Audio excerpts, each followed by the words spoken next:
Hey guys, welcome back to my YouTube channel. तो आज हम इमॉर्टल सिस्टम सीरीज को फिर से कंटिन्यू करने जा रहे हैं। तो जैसे कि हमने प्रीवियस एपिसोड में देखा था, जावली जिनसन को पकड़ लेता है। वो बोल रहा होता है कि मैंने तुम्हें दोबारा फाइंड कर लिया है। वो जिनसन जावली की तरफ देख के चिल्लाता है कि एक इमॉर्टल। तो एपिसोड नंबर 4 की स्टार्टिंग होती है। वो ऐसे रोने लग पड़ता है। जावली बोल रहा होता है कि बच्चे डरो मत, मेरे कोई इंटेंशन नहीं है तुम्हें चोट पहुंचाने के। वो जो बच्चा होता है वो चुप हो जाता है। जावली उसे उठा लेता है अपनी गोद में और प्यार से बोल रहा होता है, क्या तुम मेरे डिसिपल बनोगे? वो जिनसन बोल रहा होता है कि तुम्हारे डिसिपल।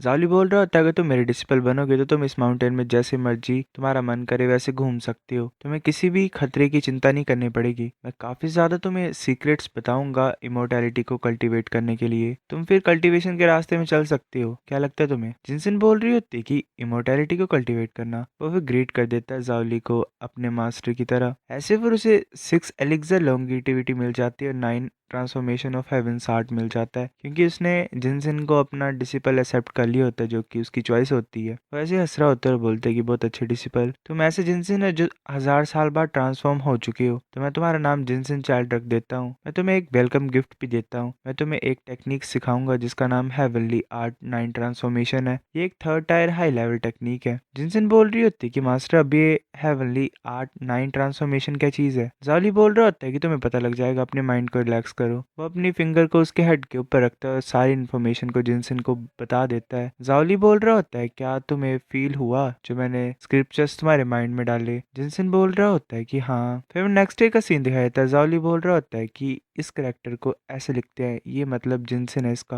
वो एक तरीके से पढ़ाना सिखा रहा होता है उसे। तभी जावली फील कर लेता है कि वो बाहर खड़ा होता है। जावली बोल रहा होता है, वो तुम यहाँ पे क्या कर रहे हो? वो अंदर आ जाता है और बोल रहा होता है कि एल्डर, मैं यहाँ से जाने के लिए आपसे पूछने आया हूँ और आपको बाय बोलने के लिए आया हूँ। मैं चाहता हूँ कि मैं इस घर से बाहर जाऊँ और दुनिया को एक्सप्लोर करूँ। अगर मैं ऐसे यहीं पे रह जाऊंगा तो मैं काफी ज्यादा चीजें मिस कर दूंगा। मैं बाहर जाना चाहता हूँ और असली एडवेंचर को करना चाहता हूँ। मैं स्ट्रॉन्ग बनना चाहता हूँ, क्योंकि 10 साल वाला एग्रीमेंट भी है मेरा। जावली सोच रहा होता है, ये उसे फिर नोटिफिकेशन आ जाती है कि जाहू चाहता है ट्रैवल करना। इससे 2 चॉइसेस मिलती हैं तुम्हें। पहली चॉइस ये है कि तुम्हें जाहू को रिजेक्ट करना है और खुद सिखाना है। रिवॉर्ड्स में तुम्हें 4th grade high quality magic weapon दिया जाएगा। चॉइस 2 ये है कि जाहू की बात मान लो और उसे जाने दो। इससे तुम्हें 3rd grade high quality weapon मिलेगा। जावली ऐसे सोच रहा होता है। वो टेंशन में आ जाता है कि जावली मना ना कर दे। जावली मान जाता है और बोल रहा होता है कि एक जेड को एक जेम बनने के लिए पॉलिशिंग की जरूरत पड़ती है, जाओ तुम। वो बोल रहा होता है ऐसे ही, मतलब सेंटिमेंटल होके एल्डर। जावली बोल रहा होता है, ध्यान देना, तुम याद रखना कि जाओ फैमिली का जो ओनर है वो सॉलिड रहेगा। वो ऐसे रोने लग पड़ता है और शुक्रिया बोल के वहां से जाने लग पड़ता है। तभी उसे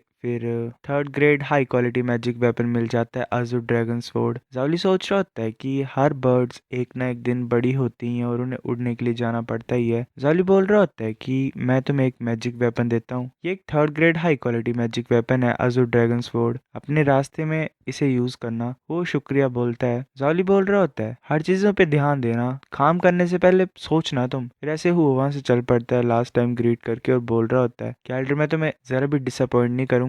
जावली ऐसे उसे जाते हुए देख रहा होता है। फिर काफी ज्यादा मंथ पास हो जाते हैं। एक दिन जावली ऐसे बैठा होता है और उसे नोटिफिकेशन आती है कि तुम्हारा जो डिसेंडेंट है जाहू, वो उसकी जिंदगी में एक अच्छा सा इनकाउंटर हुआ है। मतलब उसे एक मास्टर से गाइडेंस मिल रही है। इसकी वजह से उसकी कल्टीवेशन कुछ ज्यादा खतरनाक तरीके से इंप्रूव हो रही है। जावली सोच रहा होता है उसकी कल्टीवेशन इंप्रूव हो रही है। वो पता लगाता है जाहू के बारे में। उसकी कल्टीवेशन फाउंडेशन बिल्डिंग तक पहुंच गई होती है, फाउंडेशन बिल्डिंग 3rd स्टेज तक। जावली बोल रहा होता है, ऑलरेडी ये 3rd स्टेज पे पहुंच गया फाउंडेशन बिल्डिंग के। ये कौन मास्टर है जो हो की एबिलिटी को इतने ज्यादा खतरनाक तरीके से इंक्रीज कर रहा है? ये तो ऑलमोस्ट ऐसा हो गया कि वो चीट कर रहा है। ऐसे हमें हुआ दिखाई देता है। वो बैठा होता है केव में। उसकी फिंगर में एक रिंग होती है। उस रिंग से आवाज आ रही होती है। वो बोल रही होती है कि बच्चे, अगर तुम मुझे ऐसे स्पिरिचुअल एनर्जी देते रहोगे तो मैं तुम्हारी हेल्प कर सकता हूँ स्ट्रॉन्ग बनने के लिए, पर अगर तुम मेरे डिसिपल बन जाओगे तो मैं अपना सारा नॉलेज तुम्हें दे दूंगा। वो ऐसे ही उस फिंगर को टच कर रहा होता है और बार खोल के उसे ग्रीट कर देता है एज अ मास्टर। जो इंसान होता है रिंग वाला, वो हंसते हुए बोल रहा होता है कि तुम अच्छे डिसिपल। वो दोबारा रिंग को डाल लेता है और ऐसे कल्टीवेट करने लग पड़ता है। फिर ऐसे टाइम बीतता जाता है। 5 साल बीत जाते हैं। जावली की कल्टीवेशन बढ़ रही होती है। फिर ऐसे 5 साल और पास हो जाते हैं। हमें क्यूंगलान माउंटेन क्यूंगलान सेक्ट का सीन दिखाई देता है। वहाँ पे एक इंसान ऐसे बैठा होता है जो कि क्यूंगलान सेक्ट का सेक्ट मास्टर होता है, ली क्यूंगचान। पूरे जो क्यूंगलान सेक्ट होता है उसके ऊपर ऐसे थंडर इकट्ठा हो रही होती है और लास्ट में नीचे गिर रही होती है। उस थंडर की वजह से हर जगह मिस्ट ही मिस्ट फैल जाती है। जो डिस्पर्स होते हैं क्यूंगलान क्यूंगलांस एक्ट के वो बोल रहे थे तो हैविली ट्रिब्यूशन है। जो सेक्ट मास्टर है वो गोल्डन कोर स्टेज पे ब्रेक थ्रू करने लगा है। सभी वहां से जा रहे होते हैं, भाग रहे होते हैं। क्यूंगलांस एक्ट का सेक्ट मास्टर ऐसे हवा में होता है और उसके ऊपर थंडर गिर रही होती है। एक थंडर उसकी तरफ आ रही होती है, बाकी डिस्पल्स भाग रहे होते हैं। वो सेक्ट मास्टर अपनी किसी ट्रेजर को यूज करता है, एक बेल टाइप को। वो थंडर उसके ऊपर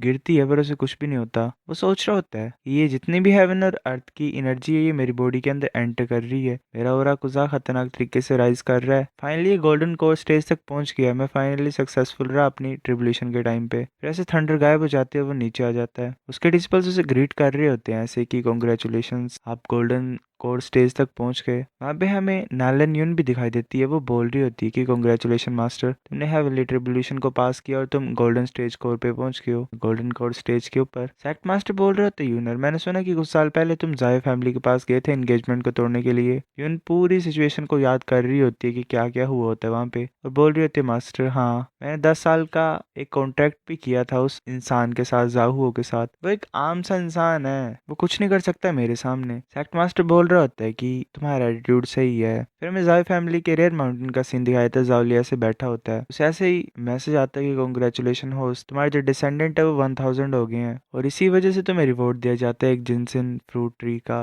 प्लांट। वैसे अपने स्पिरिट जिनसिन सीड को बुलाता है, मतलब डिसिपल को बुलाता है डिवाइन कॉन्शियसनेस में मैसेज भेज के, और डिसिपल उसका वहां पे आ जाता है। वेल वही छोटी सी जिनसिन इतनी बड़ी हो गई होती है। वो बोल रही होती है मास्टर मैं पहुंच गया हूँ। जावली सोच रहा होता है क्योंकि स्पिरिट जिनसिन सीड एक नेचुरली स्पिरिचुअल बीइंग है तो इसका इनिशिएट टैलेंट भी कुछ ज्यादा खतरनाक है। उसका cultivation level foundation building 5th stage का होता है। जाली सोच रहा होता है अच्छा है, इसकी प्रोग्रेस कुछ ज्यादा फास्ट है। जाली बोल रहा होता है जिनसिन को कि इस प्लांट को ले जाओ और इसे कोर्टयार्ड में लगा दो। वैसे करता और ग्राउंड में लगा देता उसे। जाली सोच रहा होता है कि देखते हैं कि चल क्या रहा है पहले जाओ फैमिली में। फिर हमें पूरी इन्फॉर्मेशन बताई जाती है। जाली 120 साल का होता है और उसके पास टोटल 1200 साल की एज होती है। Cultivation level 9th stage golden core पे होता है। टोटल डिसेंडेंट उसके 1885 हो गए होते हैं और बाकी उसकी कुछ टेक्निक्स होती हैं। जाली सोच रहा होता है कि जाओ फैमिली अच्छे तरीके से इंक्रीज हो रही है, मैं कुछ ज्यादा सेटिस्फाइड हूँ। हाँ मुझे याद आया, मेरी दाढ़ी तो काफी लंबे टाइम से मैंने रखी नहीं है। स्पिरिट जिनसिन सीड ने जिनसिन प्लांट को लगा दिया है कोर्टयार्ड में। अब मैं अपने रूम में वापस जाता हूँ और अपनी कल्टीवेशन को स्टार्ट करता हूँ। फिर उसे फिर नोटिफिकेशन आती है कि जो 10 साल का कॉन्ट्रैक्ट था जाहुओ का, उसकी डेट आ गई है। अब तुम्हारे पास 2 चॉइसेस हैं। जाली सोच रहा होता है कि 10 साल इतने जल्दी पास हो गए, अगर सिस्टम नहीं होता तो मेरे को मरे हुए इतना ज्यादा टाइम हो जाना था कि मेरी ग्रेव के आसपास जो घास होनी थी वो 3 फुट की हो जानी थी। चलो अच्छी बात है मैं बच तो गया। उसकी 2 चॉइसेस होती हैं। एक ये होता है कि एक स्ट्रॉन्ग अटैक लॉन्च कर देना क्यूंगलांस एक्ट के ऊपर, जिसकी वजह से उसे 4th रैंक सुपीरियर ट्रेजर और supernatural ability 9 revolution fairy fist मिलनी थी। ऑप्शन 2 ये है कि जाहुओ में ट्रस्ट करो और देखो कि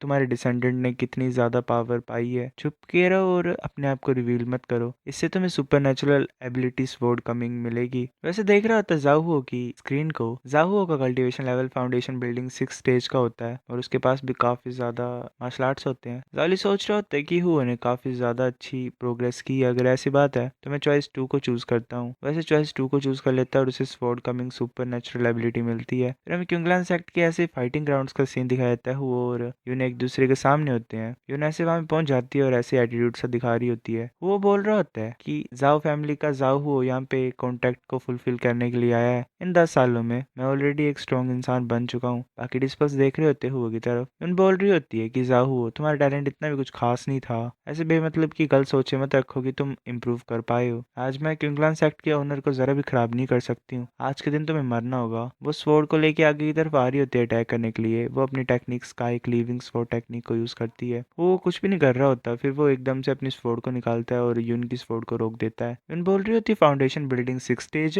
बाकी डिस्पल बोल रहे होते हैं कि जिस पर्सन को इसने वेस्ट समझा था वो इसकी तरह सेम कल्टीवेशन लेवल का हो गया है। यून ऐसे बोल रही होती है मत भूलो कि मेरे पास क्यूंगलांस एक्ट की बैकिंग भी है। क्या बेकार लड़की है। वो बोल रहा होता है कि क्यूंगलांस एक्ट में भी तुम्हारी तरह बेकार टैलेंट है। वो अपना dragon soaring sword 191 strike attack को यूज कर देता है। एक ड्रैगन फॉर्म हो जाता है उसकी एनर्जी से। यून बोल रही होती है कि 9 स्वॉर्ड एनर्जी इसकी वजह से 5 क्लाउड अजूर ड्रैगन बन गया, ये तो कितना खतरनाक है। वो बोल रही होती है कि मैं क्यूंगलांस एक्ट की जूनियर सेक्ट मास्टर हूँ, मैं यहाँ पे हार नहीं सकती हूँ। वो अपनी स्काई स्पाइक लिविंग्स वो टेक्निक को यूज करती है और ऐसे स्लैश कर देती है। उन दोनों की एनर्जीज आपस में टकरा रही होती हैं, फिर ऐसे एक्सप्लोजन होती है। यून ऐसे नीचे गिरी होती है। वो बोल रहा होता है कि जो 10 ईयर पैक्ट है उसमें तुम हारते हो। यून ऐसे पड़ी होती है और बोल रही होती है कि मुझे मारो मत। वो सोच रही होती है कि जिंदगी में पहली बार मैं डर महसूस कर रही हूँ। वो फिर वहां से चल पड़ता है। यून सोच रही होती है ऐसे चला गया। जो भी जाहू ने एक्सपीरियंस किया इन सालों में, वो मैं सच्ची मुच्ची कुछ भी पता नहीं लगा पा रही हूँ कि ये किस किस चीजों से गुजरा है। पर ये मैं फील कर सकती हूँ कि जो भी इसकी मुश्किलें हैं वो मेरे से काफी ज्यादा थी।